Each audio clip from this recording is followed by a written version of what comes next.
الحمد لله رب العالمين وبه نستعين على أمور الدنيا والدين والصلاة والسلام على أشرف الأنبياء والمرسلين وعلى آله وصحبه أجمعين.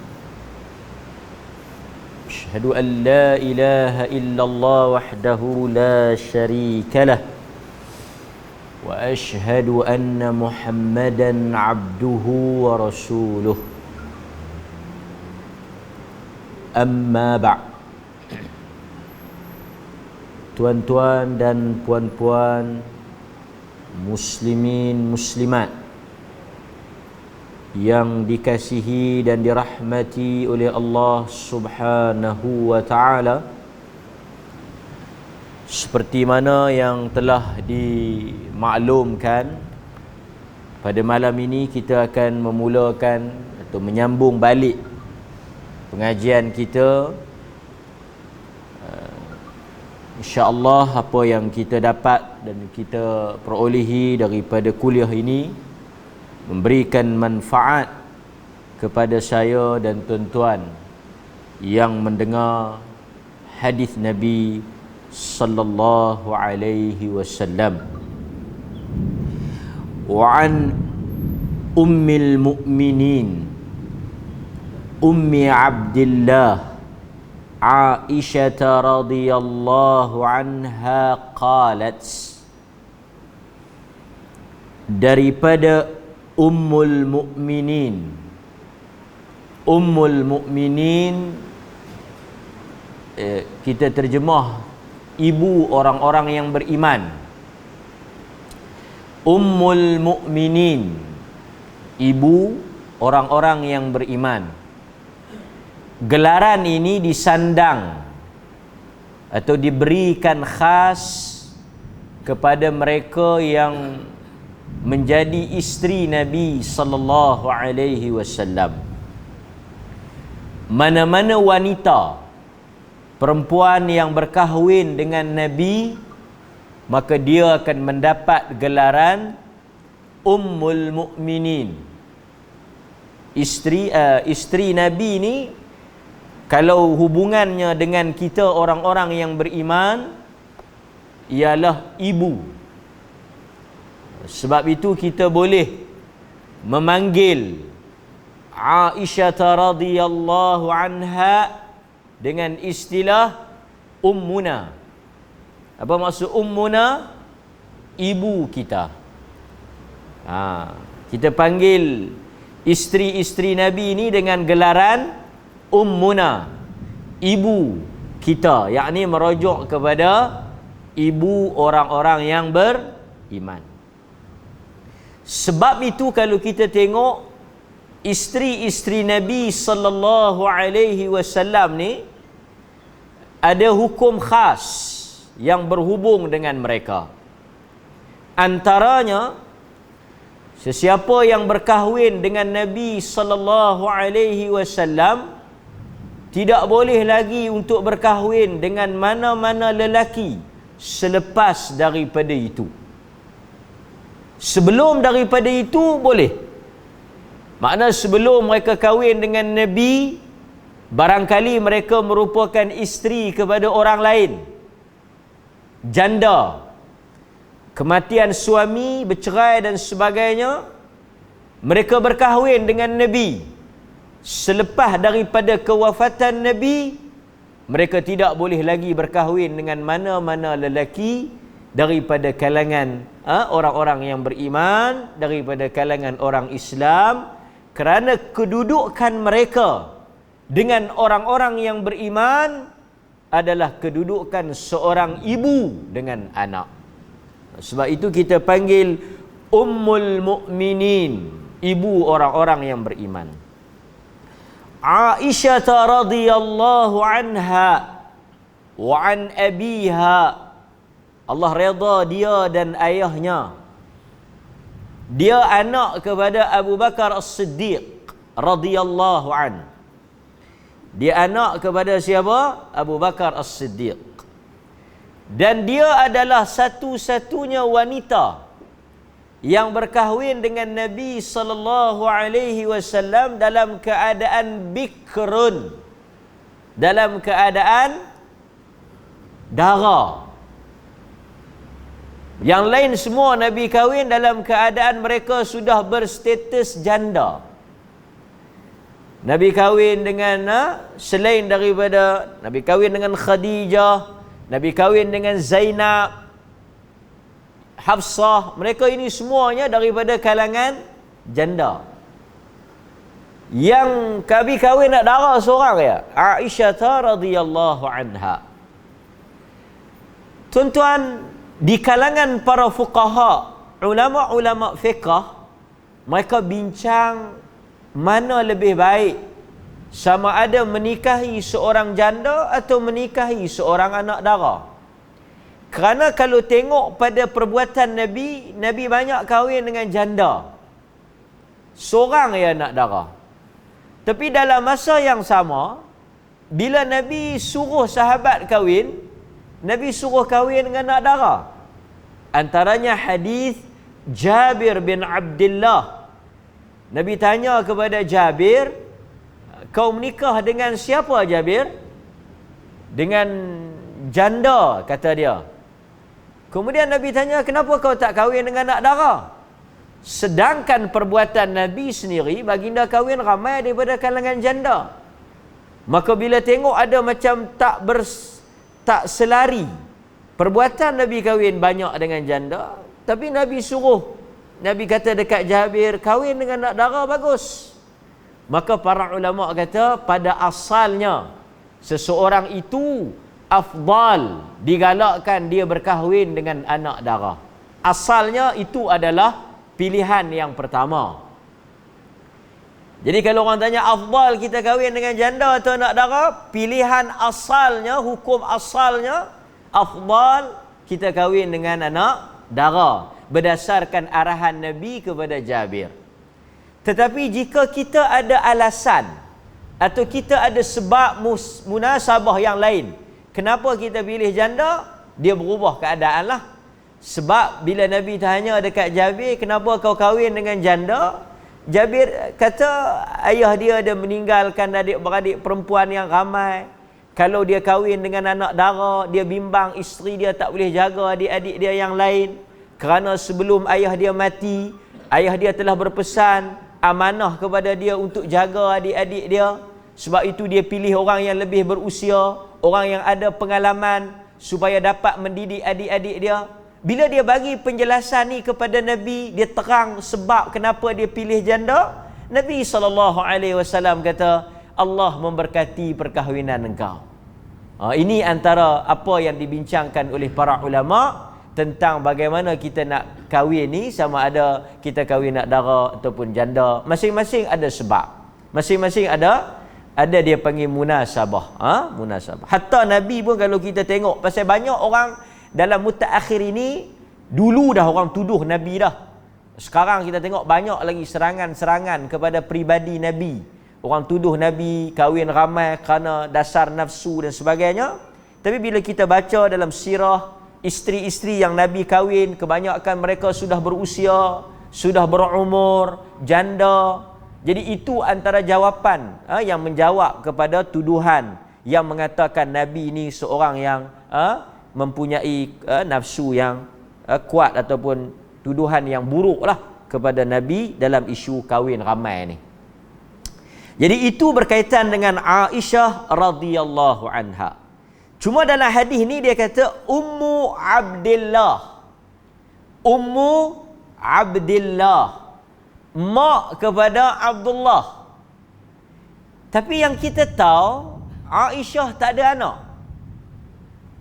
Aisyah kahwin dengan Nabi, tak ada anak. Lebih menarik tuan-tuan, kalau kita tengok dalam sirah, Nabi hanya ada anak melalui Khadijah. Nabi ada anak melalui Khadijah. Dan satu riwayat Nabi ada anak daripada Maria. Jadi isteri-isteri Nabi yang lain semua tak ada anak. Sebab itu Khadijah ni ada kedudukan yang besar lah di sisi Nabi. Kerana daripada dia, Nabi ada anak. Daripada Qasim, Zainab, Ruqayyah. Ini anak-anak yang lahir daripada jalur ataupun daripada isteri Nabi Khadijah. Jadi dengan Aisyah ada anak ke tak? Tak ada. Tapi siapa Abdullah di sini? Abdullah yang Nabi sebut Ummu Abdillah. Mak kepada Abdullah tu. Sebab mak ni mesti ada anak. Alah, mak siapa, bapak siapa kan? Di kalangan para ulama, mereka kata Abdullah di situ merujuk kepada Abdullah mana? Kalau mungkin tuan-tuan bisa dengar. Kunyah. Kalau lelaki kita panggil Abu. Abu tu maksud bapa. Okey, tuan-tuan ada anak kan? Contoh nama anak tuan-tuan Muhammad. Jadi tuan-tuan punya gelaran bapa Muhammad. Arab panggil Abu Muhammad. Kan? Macam Nabi, anak dia Al-Qasim. Jadi Nabi ni gelaran dia bapa Al-Qasim. Bapa Al-Qasim. Jadi bila sebut dalam istilah Arabnya Abul Qasim. Kalau perempuan Ummu. Ummu tu mak. Mak apa? Dinisbahkan kepada anak sulung lah, disandarkan kepada anak sulung. Jadi kalau anak sulung tuan-tuan Abdul Rahman umpamanya, jadi tuan-tuan akan nama Mak Abdul Rahman, Ummu Abdul Rahman, mak kepada Abdul Rahman. Masalahnya Abdullah ni bukan anak Aisyah, bukan anak Aisyah. Abdullah yang dimaksudkan di sini ialah Abdullah anak kepada Asma. Asma binti Abi Bakar. Asma binti Abu Bakar. Jadi Asma ni dua beradik dengan Aisyah. Jadi Abdullah tu bukan anak dia, anak menakan dia. Abdullah bin Zubair. Abdullah bin Zubair. Jadi bila kita sebut Ummu Abdillah, mak kepada Abdullah, dia merujuk kepada Abdullah anak Asma. Kerana ada riwayat yang kata kedudukan bapa saudara ni, kedudukan bapa saudara ni setara dengan bapa kandung. Ini saya cerita sikit. Di dalam Islam ada riwayat daripada Nabi yang sebut kata apa? Kedudukan bapa saudara ni macam status dia kita kena hormat, dia punya kedudukan dia, keistimewaan dia. Pak menakan ni, orang utara kata pak menakan lah, bapa saudara ni dia nak setara dengan bapa kita tu. Dia nak setara dengan mak kita. Maksudnya mak saudara ni macam mak kita, bapa saudara ni macam bapa kita. Sebab itu tuan-tuan, apabila Nabi SAW, ini menyebabkan para ulama berbeza pendapat. Apabila Nabi kata bapa, Nabi sebut bapa tu, Nabi merujuk kepada bapa mana? Kerana orang Arab, bila dia sebut bapa, kita boleh faham bapa itu juga merujuk kepada bapa kandung.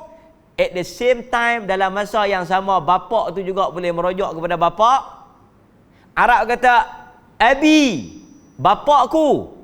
Bapa itu boleh merujuk kepada bapa Nabi Abdullah, dia juga boleh merujuk kepada pak menakan Nabi. Jadi sebab itu kadang-kadang berlaku perselisihan. Bapa di situ merujuk kepada bapa kandung ke atau bapa saudara? Kerana Arab ni kadang-kadang bapa kandung pun dia kata bapa kan? Ini menyebabkan berlaku kerana kedudukan ibu saudara itu besar. Sebab itu bila anak-anak yatim ni kematian bapa, datuknya bertanggungjawab untuk mengasuh dia. Kalau datuk dia tak ada, tanggungjawab itu balik kepada bapa saudara dia. Kan? Ini apa yang disebutlah oleh para ulama. Jadi kita sebutlah daripada Ummul Mukminin, Mak Abdullah. Jadi kita tahu Abdullah tu Abdullah mana? Aisyah radhiyallahu anha. Aisyah lah. Aisyah. Cuma kita tak pernah dengar lagi Siti Aisyah. Siti Khadijah. Lagi Siti boy? Siti Aminah. Siti ni tak tahu main mana. Mungkin Siti Ling lah. Orang Melayu ni dia Siti kan. Siti Aisyah, Siti Maimunah, Siti apa lagi? Siti Aminah. Ibu Nabi Siti Aminah. Siti ni bukan nama mereka. Aminah ha. Kan? Aisyah ha. Lagi siapa lagi? Khadijah tu nama dia Khadijah, tak ada Siti. Cuma Siti ni mungkin adat kita orang Melayu ni dia panggil Siti lah kan. Yang sahihnya Cik Siti Wan Kembar. Yang tu betul lah kan. Again, baik. Aisyah, Nabi selalu panggil Aisyah ni dengan panggilan apa? Aish. Dia panggil ringkas, panggilan manja. Nabi dia bila dia cakap dengan Aisyah, dia akan panggil ya Aish. Dia ringkaskan Aisyah tu jadi Aish, panggilan manja. Adapun Humaira tidak ada riwayat yang sahih Nabi panggil Aisyah dengan panggilan Humaira. Yang tuan-tuan duk dengar tu, kecuali ada satu riwayat yang kuat. Yang Nabi biasa panggil Humaira tu merujuk kepada Aisyah. Humaira artinya pipi yang merah. Ahmar. Kan? Humaira, pipi yang kemerah-merahan. Jadi katanya panggilan Humaira tu merujuk kepada Aisyah, pipi yang merah. Kerana Aisyah ni dia putih, pipi dia merah. Wallahu ta'ala a'lam. Adalah kalau nak dikatakan panggilan itu merujuk kepada Aisyah, boleh diterima juga. Kerana ada juga riwayat yang sebut, walaupun satu riwayat lah. Tapi kebiasaannya ya Aish. Ya Aish. Dia kata qalat, dia cerita kepada kita, Aisyah ni hebat. Aisyah ni satu isteri yang sangat hebat lah. Tuan-tuan tengok Al-Quran turun memuji Aisyah, membersihkan Aisyah. Aisyah pernah dituduh berzina. Tuan-tuan, isteri Nabi SAW, tuan-tuan baca dalam peristiwa Hadithul Ifk, ketika mana dia dituduh berzina dengan siapa? Safwan. Dia dituduh, cerita panjang kan, tuan-tuan dengar banyak kali dah. Allah membersihkan Aisyah. Allah membersihkan Aisyah. Hebat Aisyah ni, ayat Quran turun untuk menolak tuduhan orang pada dia. Dan ayat itu dibaca sampai kiamat. Itu besar dan hebatnya Aisyah radhiyallahu anha. Orang tuduh kita jawab sendirilah. Orang tuduh Aisyah, Allah jawab bagi pihak dia. Besar kedudukan Aisyah ni, Allah yang jawab bagi pihak dia. Nampak? Itu mulianya Aisyah radhiyallahu anha.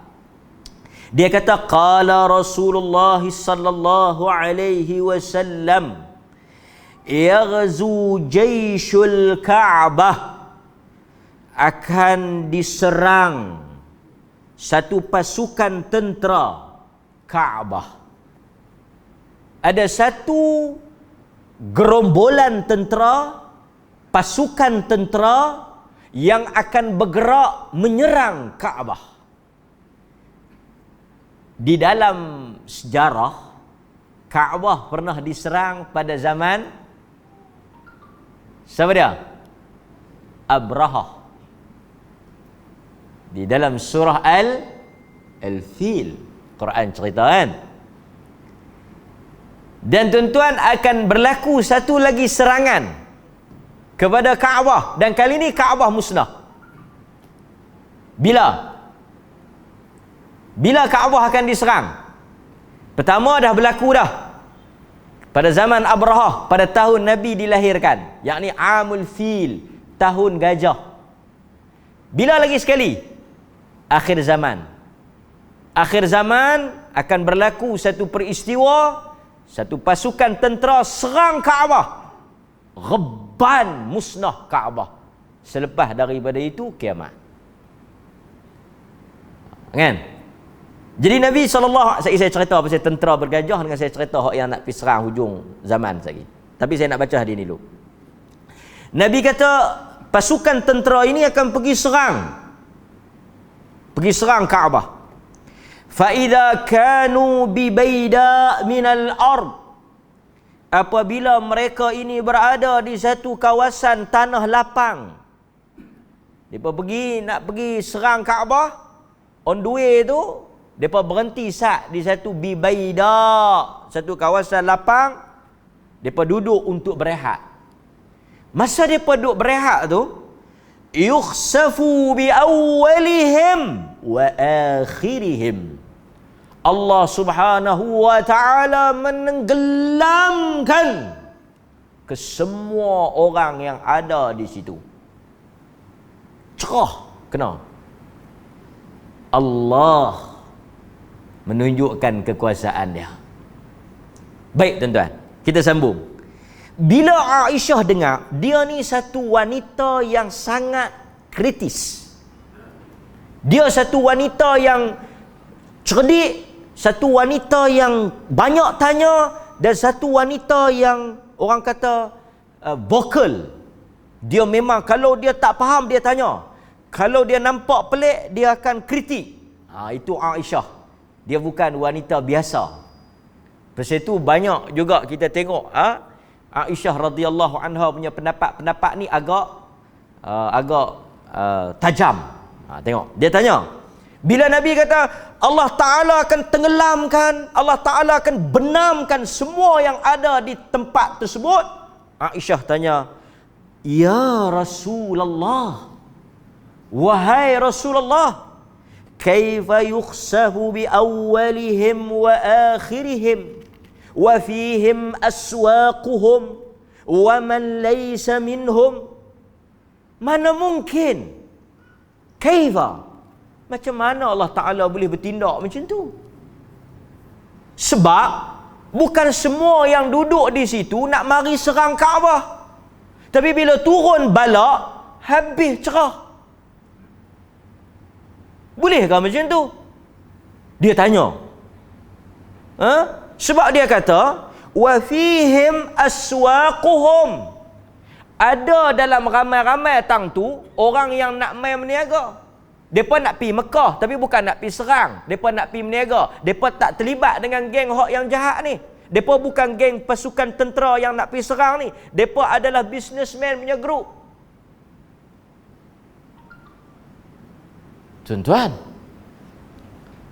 Tuan-tuan pergi satu tempat, di situ tempat orang berjudi, tapi tuan-tuan bukan nak pergi berjudi, tuan-tuan nak pergi makan angin. Bila Allah Ta'ala buat turun bala, cerah habis. Dia bukan sapu hok yang geng judi ya, dengan geng hok nak pergi makan angin tu pun cerah. Aisyah tolong tanya bagi pihak kita, patutnya ambil tindakan pada yang jahat tu sajalah. Yang baik ni janganlah bagi, pasal mereka tak buat apa. Sebab itu tuan-tuan, saya nak sebut sikit. Number 1,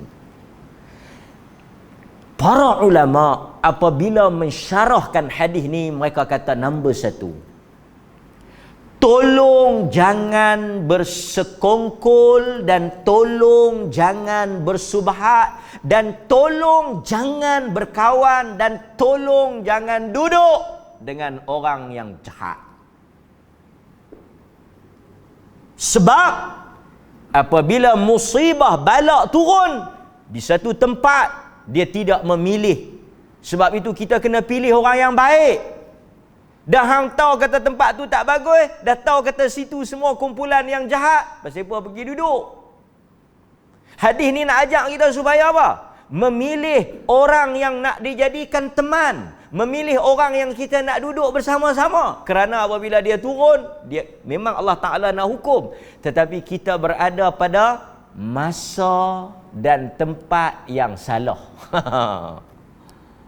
Jadi kita janganlah. Nampak? Hadis ni ulama kata kepentingan memilih tempat dan kawan yang baik. Dah kita tahu tempat tu tak bagus, yang kita pergi duduk buat apa? Dah kita tahu dia tak bagus, kita pergi duduk buat apa? Kan? Apabila balak tu turun, dia turun semua. Pasal itu tuan-tuan, yang kedua, kita hendaklah menegakkan al-amru bil ma'ruf wan nahyu 'anil munkar. Kita jangan berasa bila kita mari masjid kita selamat. Kita tahu dalam kampung kita tahu dalam masyarakat kita tahu dalam tempat kita itu ada orang buat jahat. Selalu kita kata apa? Kita jangan duk kalut urusan depa. Kita jangan duk ambil tahu urusan depa. Biar pi kat depa. Bukan masalah tu. Masalahnya apabila musibah turun, balak turun, dia bukan kena hanya pada mereka itu saja. Tuan-tuan yang mari ke masjid, tuan-tuan yang mari semayang ni mungkin rasa untuk bahagian tuan-tuan selamat. Tak. Kerana berdasarkan hadis ni semua awaluhum wa akhiruhum, yang awal dan yang akhir. Semua Tuhan ambil. Walaupun Tuhan kata kalau balak turun, dia turun tentu. Tak, dia akan turun tentu. Tuan-tuan tengok musibah-musibah yang berlaku, masjid pun kena, orang semayang pun kena, orang yang tak semayang pun kena. Ini sifat fitnah. Ini sifat balak.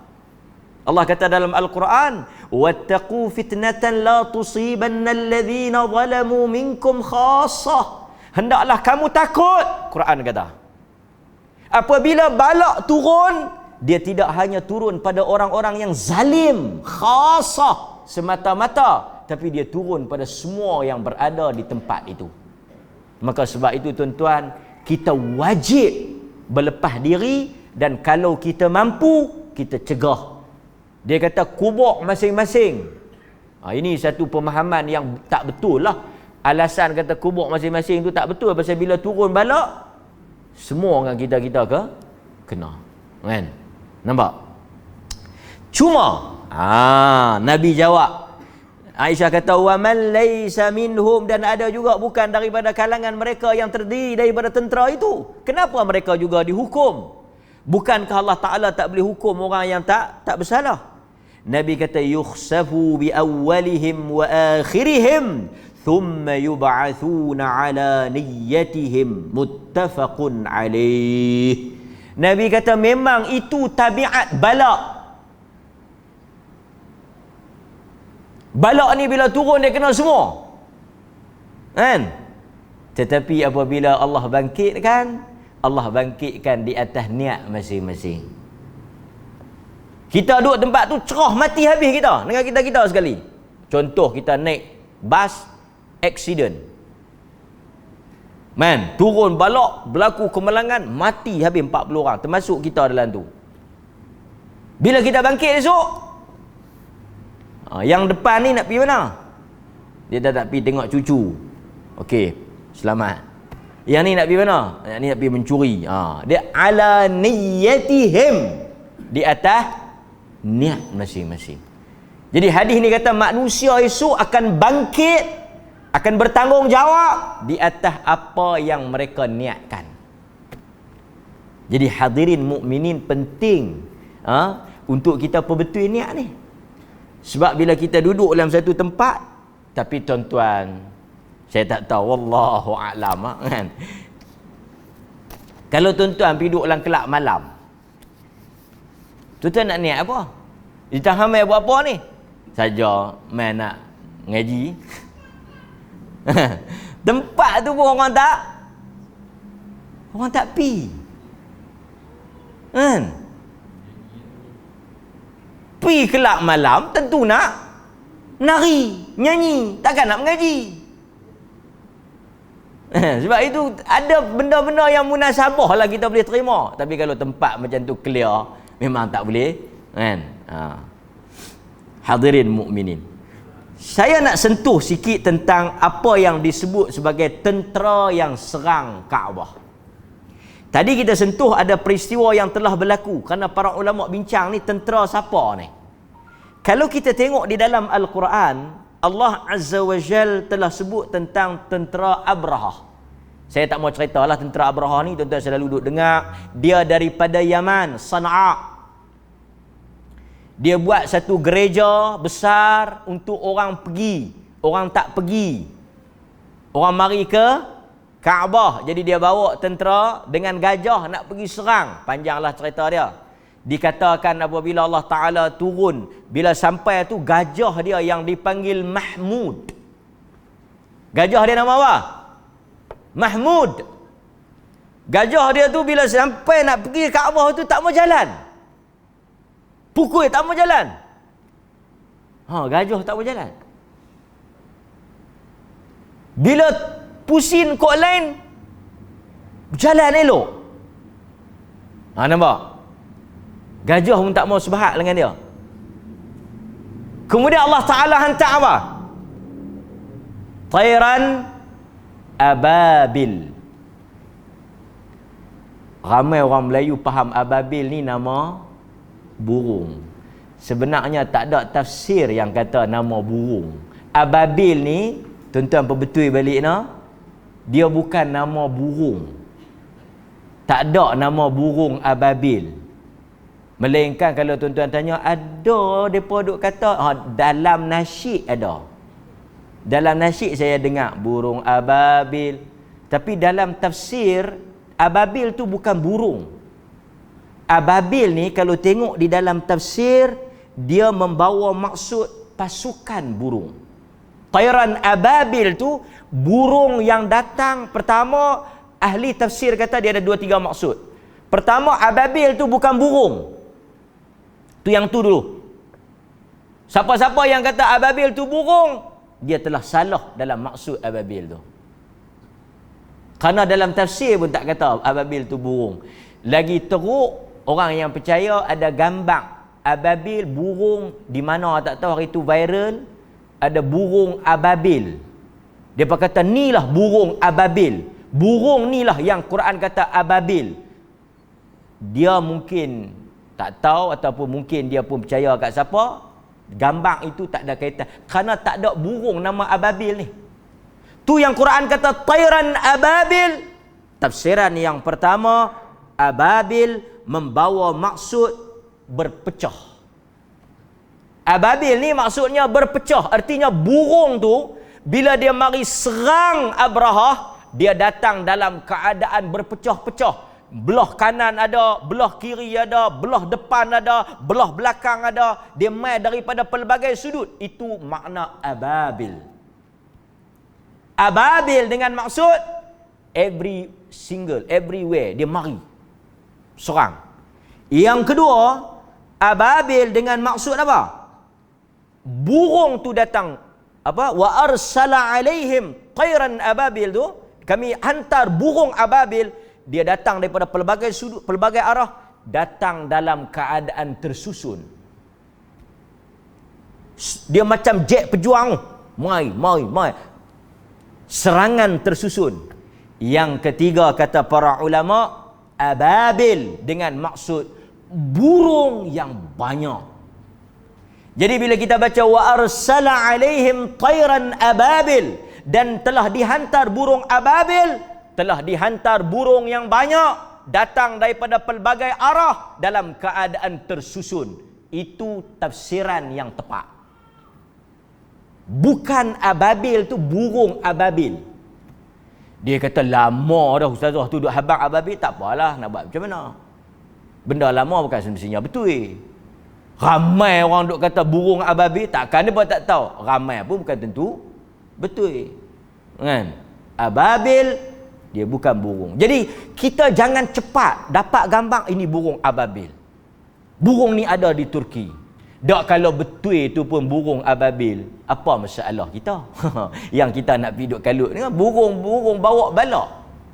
Kan? Bukan ada manfaat. Lagi teruk apa dia? Satu teruk dah tu burung ababil tu. Nombor 2 lagi teruk apa dia? Dia kalut nak cari batu ababil tu. Kan? Tarmihim bihijarah. Dia melontar. Tarmi, rama, yarmi. Rama tu artinya melontar. Dia melontar dengan batu. Depa pergi sabuk nak cari batu ababil tu. Batu hok nak tenggalung Abrahah tu. Nak buat apa batu tu? Nak buat khamat, azimat. Kan? Ini satu benda yang kita nak kena jelas, kan? Baik tuan-tuan hadirin mukminin. Itu peristiwa yang pertama, yang bila dia sebut dalam hadis ni, tentera yang nak serang Kaabah. Kita boleh faham tentera yang nak serang Kaabah ini kes Abrahah. Yang ni memang berlaku. Tahun tu dikenali dengan tahun gajah. Sebab apa dia panggil tahun gajah? Kerana orang Arab ni dia tak ada tahun hijrah lagi. Dia tak macam orang Kristian ada tahun Masihi. Orang Arab tak ada lagi. Dia kira pakai sebut. Jadi tahun tu ada kes perang gajah. Tahun tu nama dia tahun gajah. Pasal ada kes gajah. Dia bubuh lagu tu. Bila yang start tahun hijrah 1, hijrah 2, hijrah 3 ni? Pada zaman Umar. Sebelum zaman Umar, orang bubuh ikut peristiwa. Tahun ni tahun apa? Tahun gajah. Ni tahun apa? Tahun pelam. Tahun apa? Tahun bukit. Dia tak ada kiraan tahun lagi. Nampak? Okey, jelas Hadirin mukminin. Kemudian tuan-tuan, kita juga boleh faham kata Kaabah akan diserang, dia berlaku pada zaman akhir dekat dengan kiamat. Ini berdasarkan hadis yang diriwayatkan oleh Al-Imam Al-Bukhari. Nabi sallallahu alaihi wasallam bersabda daripada sahabat Abu Hurairah. Kata Nabi, yukharribul Ka'bah dhu suwaiqatain minal Habasyah. Kaabah akan dimusnahkan. Ni Nabi kata. Akhir zaman Kaabah akan dimusnahkan oleh dhu suwaiqatain. 2 betih. Sak ni betih. Suwaiq betih yang halus. Saqun betih. Suwaiqun betih yang halus. Betih yang halus. Dia akan dimusnahkan oleh seorang yang mempunyai 2 betih yang halus daripada Habsyah. Ini berlaku bila? Akhir zaman. Ini berlaku bila tuan-tuan? Akhir zaman. Tuan-tuan jangan duk usah hati. Allah Ustaz, habis dah kita. Macam mana nak pergi umrah ni? Nak pergi haji macam mana? Kaabah tak ada dah. Jangan duk usah hati. Pi tumpang duk ada ni. Tumpang Kaabah duk ada ni pi. Bila dia berlaku? Akhir zaman. Kata para ulama, Kaabah akan musnah selepas kesemua orang beriman mati. Akhir zaman orang beriman mati macam mana? Saja kita tanya sikit tuan-tuan. Orang beriman mati macam mana akhir zaman? Dekat dengan kiamat, orang beriman tidak akan melihat kiamat. Macam mana Allah Ta'ala mematikan orang yang beriman ni? Sebab bila semua orang yang beriman mati tu, yang Nabi kata apa tu? Nabi kata dunia ini akan musnah apabila tidak ada lagi orang menyebut apa dia? Tuan-tuan, dunia ini akan musnah apabila tidak ada lagi walaupun seorang menyebut Allah. Tak ada dah perkataan Allah disebut. Artinya tak ada dah orang Islam. Tolong ingat tuan-tuan, tolong ingat. Tak ada orang Islam, semua orang Islam mati. Nabi kata akan musnah alam ini, akan hancur dunia ini apabila tidak ada lagi orang menyebut Allah, Allah, Allah. Itu yang mereka duk bagi zikir Allah, Allah, Allah tu. Hadis itulah, hadis riwayat Muslim. Tapi maksud Allah tu apa dia? Maksud Allah tu bukanlah Allah, Allah, Allah tu. Maksud dia tak ada orang Islam. Tak ada orang Islam. Okey, orang Islam pergi mana? Soalan saya, orang Islam pergi mana? Orang Islam semua mati. Soalan nombor 3, macam mana orang Islam mati? Tuan-tuan, ini hadis akhir zaman. Apabila Allah Ta'ala nak hancurkan alam ini, orang beriman ni semua dia akan selamatkan. Kita tak akan melihat alam ini hancur. Langit bergulung, bintang jatuh berguguran, kita tak nampak. Apa berlaku pada kita? Macam mana Allah Ta'ala buat kat kita? Allah Azza wa Jal, kalau siapa yang ikut kelas kita di Masjid Al-Ara Timur, yang dalam, yang halus tu, kita ada sebut hadis tu, hadis-hadis akhir zaman. Allah akan hantar apa? Angin yang sejuk dan damai. Tuan-tuan kena ingat ni, akhir zaman Allah Ta'ala akan hantar rih, satu angin yang sejuk, yang nyaman, yang mana dia akan cari orang beriman orang beriman akan hirup udara tersebut, orang beriman akan hidup udara tersebut, angin tersebut, dia akan mati. Cerah orang beriman, masa itulah alam ini hancur. Ingat tuan-tuan, alam ini akan hancur bila tak ada orang beriman. Saya ni sebut pasal apa? Kerana hari tu tutup sat Covid, nya kata dah kiamat dah, dia kata kiamat dah, orang tak pergi Kaabah dah. Geng-geng ni, geng-geng yang teori konspirasi ni kata tu dia. Ini yang Bill Gates semua keluar main cerita ni, dia tu dia. Kaabah dah depa tak bagi pi dah. Kaabah dah tak boleh pi dah, tak ada orang dah tawaf kot Kaabah tu. Dia nak jadi dah kiamat. Kiamat apa dah ni, 2023 tak ada apa lagi. Cepat sangat kita kaitkan dengan kiamat. Nak kiamat. Seronok sangat dia kot dengan kiamat, kan? Baik. Hadirin mukminin, yang nak musnah ni, Kaabah yang nak musnah ni, akhir zaman ni Kaabah akan musnah bila dekat dengan kiamat. Nampak? Nabi SAW sebut dalam hadis Bukhari dari Ibnu Abbas.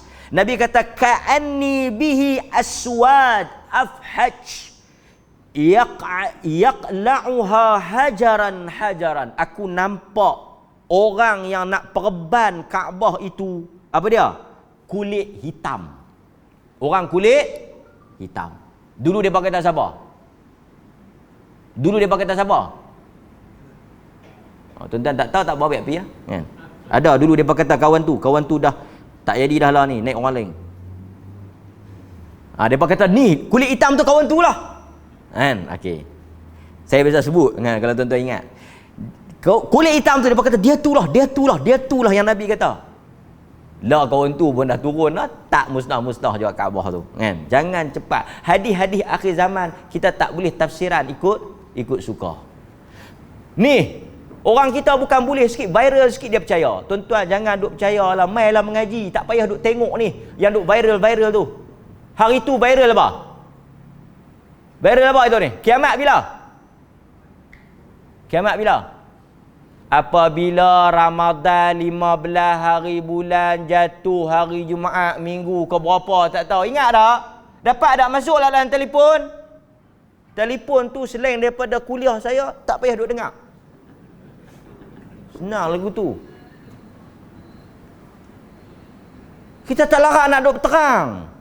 Hantar main dia kata, ustaz, ni huru hara apabila hari Jumaat yang kedua jatuh pada bulan Ramadan, apa semua akan berlaku.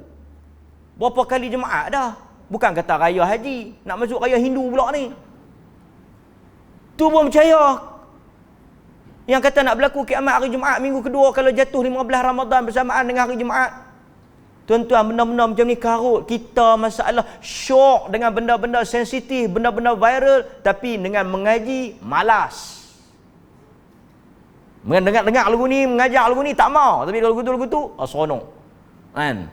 Dulu macam-macam lah, kan? Saya tak mau sebut. Baik, sambung. Dia akan meruntuhkan Kaabah, yaqla'uha hajaran. Dia akan cabut satu-satu. Apa makna satu-satu ni? Reban Kaabah tu. Memang Kaabah akan musnah, tapi keseluruhan para ulama, Ibnu Hajar sebut benda yang sama, Al-Imamun Nawawi sebut benda yang sama. Apa dia? Ibnu Hajar sebut benda tu, An-Nawawi rahimahullah pun sebut hadis ni merujuk akhir zaman, ketika nak berlaku kiamat. Bukan hak sehari dua ni. Siapa yang pergi kata sehari dua ni, tafsiran yang menyimpang. Tafsiran yang menyimpang. Okey, tuan-tuan, kata Al-Imam Al-Hafidh Ibnu Hajar, dia kata apa? Wa ujiba bi anna dhalika mahmulun ala annahu yaqa' fi akhir zaman qurba qiyamis sa'ah haitsu la yabqa fil ardi ahadun yaqulu Allah kama thabata fi sahih Muslim. Kejadian runtuhnya Kaabah ini berlaku di akhir zaman, dekat dengan kiamat, iaitu tidak ada lagi mana-mana orang yang menyebut Allah, yakni orang Islam, seperti mana di dalam hadis riwayat Imam Muslim. Itu kata Ibnu Hajar. Akhir zaman dekat nak kiamat, apabila orang Islam semua dah mati, dah tak ada, runtuh Kaabah. Pasal apa Allah Ta'ala tak jaga Kaabah? Pasal Allah dah janji nak jaga Kaabah. Allah dah letak dah malaikat di pintu-pintu Kaabah. Dajjal pun tak boleh masuk. Di akhir zaman Allah akan goncang Kaabah. Mekah ni digoncang sehingga keluar orang munafik. Semua solid orang beriman. Tapi pasal apa akhir zaman Allah Ta'ala tak jaga Kaabah? Tuan-tuan hadirin mukminin, kadang-kadang saya nasihat diri saya, kita orang ramai pergi Mekah, hari ni haji, orang pergi Madinah, umrah. Kita nak tuduh satu pihak tu sesat, kita kena hati-hati ya. Kita tak katalah ni hujah, tapi kita fikirlah kan. Takkanlah Allah Ta'ala nak biar Masjidil Haram dengan masjid Nabi dia, kiblat orang Islam, dua tanah suci, dua tanah haram, tempat orang pergi buat rukun Islam yang kelima, berada di tangan orang-orang yang sesat.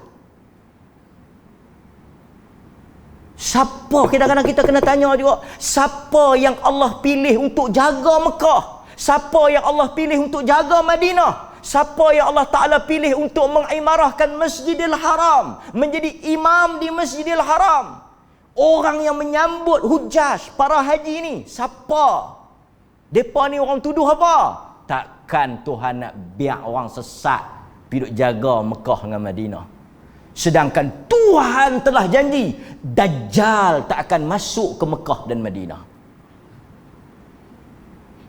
Kita senang-senang geng ni sesat ni, imam ni sesat, tak boleh mayang belakang dia. Bukan masjid kampung hang, Masjidil Haram. Kan? Tahu kalau orang kata kita sesat pun tak apa kalau sama dengan imam Masjidil Haram kan? Dia kata baik aku ikut imam masjid kampung aku.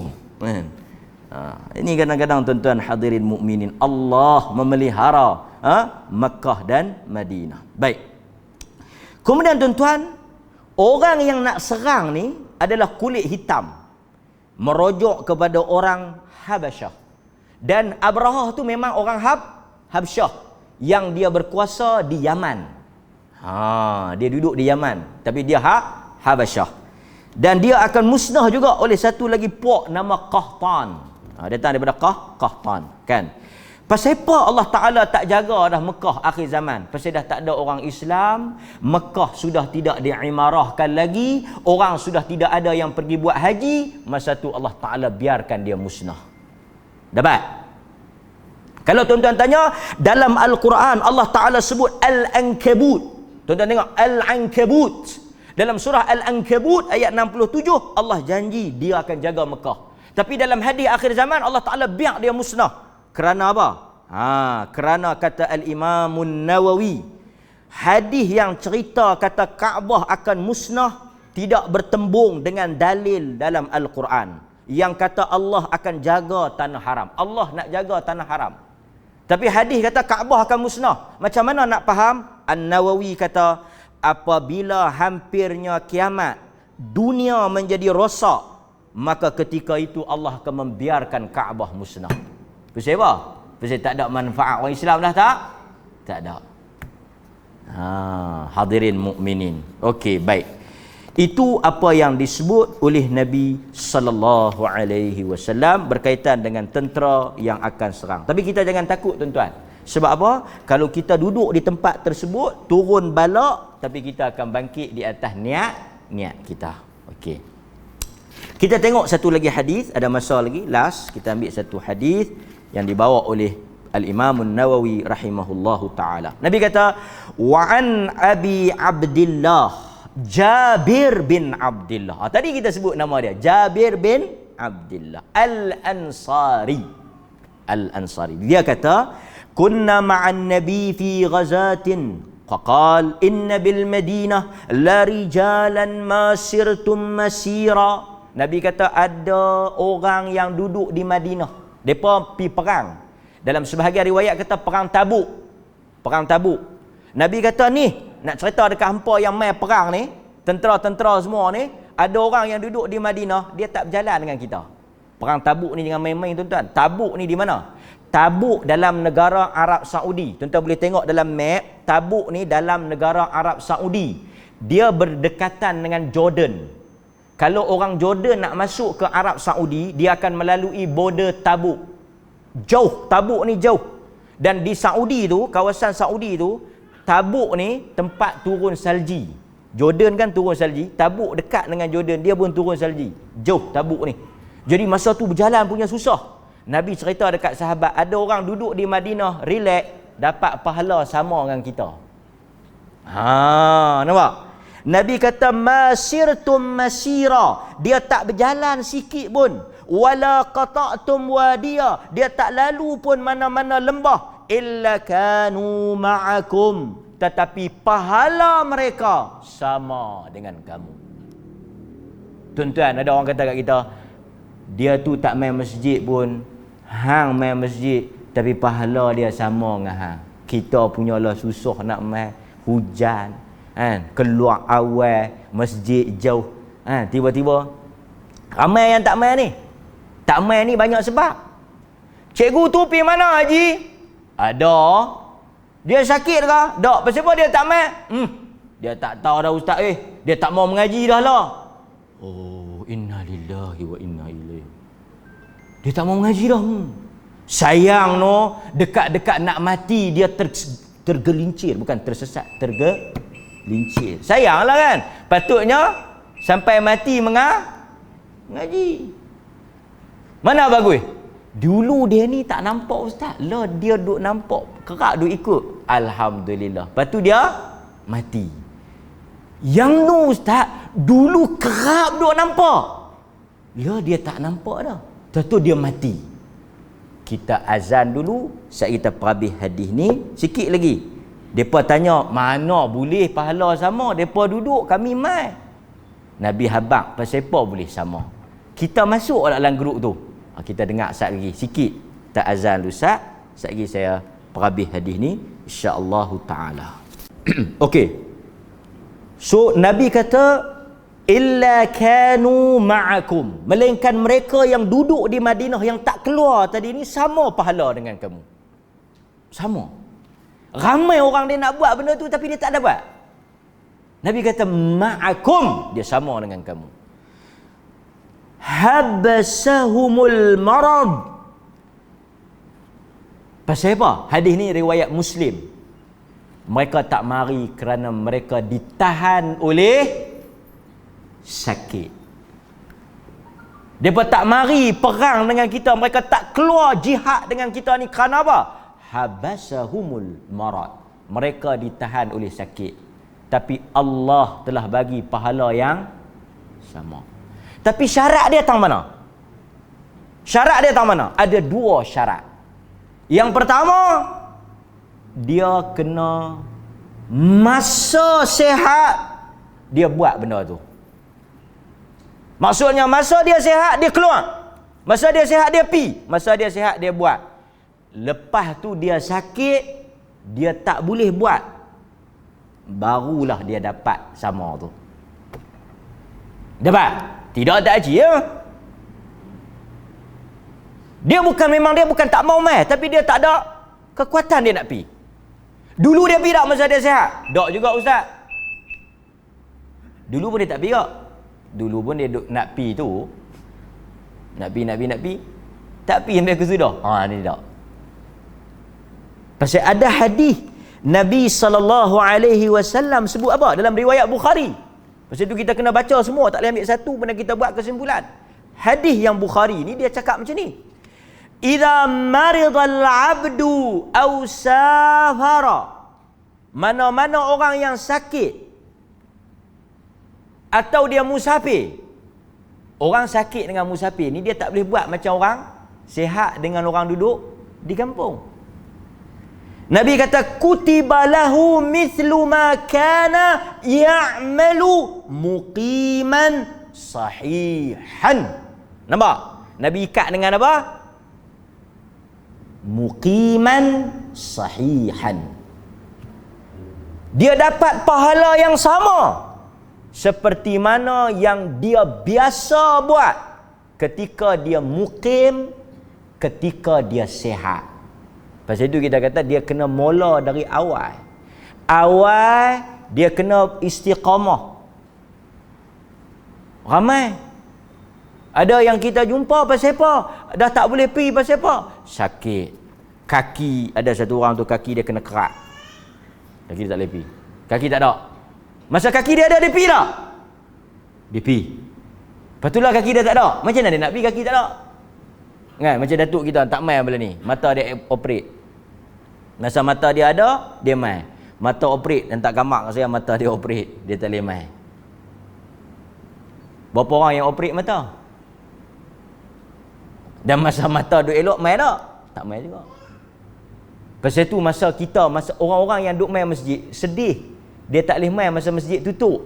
Tapi ada hadis yang pujuk hati dia. Apa dia? Dia mayang di rumah, pahala dia dapat.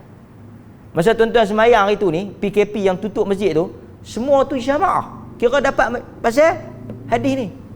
Al-Imamul Bukhari kata apa? Yuktabu li musafir mithlu ma kanu ya'malu fil iqamah. Ditulis bagi orang yang musafir pahala seperti mana ketika dia melakukan amalan di kampung dia. Masa musafir, tuan-tuan sembahyang di rumah, hotel, tak pergi masjid. Pasal tuan-tuan musafir. Musafir, tuan-tuan sembahyang 2, tak sembahyang 4. Koranglah sikit kan? Pahala penuh. Bahkan qasar lebih afdal daripada tamam. Bila tuan-tuan musafir, tuan-tuan sembahyang 2 itu lebih besar pahala dia daripada sembahyang 4. Kan, nampak? Hadirin mukminin. Kemudian tuan-tuan, Ibnu Hajar kata apa? Ibnu Hajar kata hadis yang kata dapat pahala itu ialah untuk orang yang ingin melakukan ketaatan tetapi terhalang disebabkan oleh uzur, tetapi itu merupakan amalan rutin dia. Amalan rutin dia. So saya habaq kat tuan-tuan, tumpang duk ada peluang ni, tuan-tuan buat. Sekali lagi bila mai uzur, tuan-tuan duduk di rumah, tuan-tuan petik pahala ya. Nampak? Kemudian dalam hadis yang lain juga Nabi SAW sebut hadis Aisyah, ma min imri'in takunu lahu salatun bil lail. Mana-mana orang yang berniat untuk bangkit salat di waktu malam, faghalabahu 'alaiha an-naum. Kemudian dia telah ditewaskan oleh mengantuk. Dia telah ditewaskan oleh mengantuk. Illa kataballahu lahu ajra salatihi wa kana naumuhu sadaqah alaih. Ketika mana dia tak bangkit kerana dia tertidur, Allah Ta'ala tulis seperti pahala dia bangkit, dan tidur itu dikira sadaqah. Tidur tu sedekah. Siapa yang sedekah? Allah Ta'ala. Niat tu. Nampak? Tapi saya faham lah kan? Okey. Hadirin mukminin. Nampak? Dan hadis yang terakhir yang nak bagi kempen supaya tuan-tuan istiqamah. Apa dia? Daripada Abdullah bin Amr bin Al-As, kata dia, Nabi ada sebut satu benda. Nabi kata, al-abd idza kana ala tariqatin hasanatin min al-ibadah thumma marida. Mana-mana orang yang berada di atas jalan kebaikan, yang dia konsisten melakukan ibadah, mengaji ke, sembahyang di masjid ke, puasa ke, ala tariqah hasanah, di atas jalan kebaikan tu, tuan-tuan ingat, make sure tuan-tuan sekarang duduk di atas jalan kebaikan, dan mesti pastikan tuan-tuan tidak tergelincir daripada jalan ini. Kerana apa? Kerana thumma marida, dia dah buat, dia dah konsisten, dia istiqamah, dia jaga, dia telah bertembung dengan pelbagai dugaan, tarikan, cabaran, gangguan, halangan, dia stay lagi. Lepas tu dia sakit. Yang ni beyond control.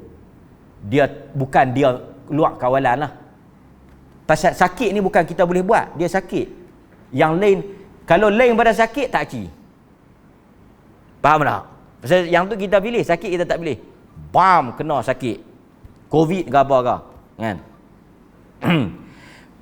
qila lil malak muwakkal bihi, dikatakan, diperintahkan kepada malaikat tu, malaikat yang jaga kita tu, wakil, malaikat muwakkal yang dia diarahkan untuk jaga kita tu, uktub lahu mithla amalihi idza kana taliqan hatta utalliqahu au akfitahu ilai.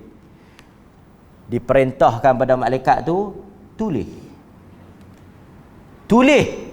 apa? Tuan-tuan duk buat amalan, lepas tu tuan-tuan tak boleh buat. Apa sahaja kebaikan tuan-tuan tak boleh buat. Dulu duk sedekah, lepas tu tak ada duit. Dulu duk main mengaji, lepas tu sakit. Dulu duk sembahyang Jumaat, lepas tu pindah tak boleh mayal kat whatever lah.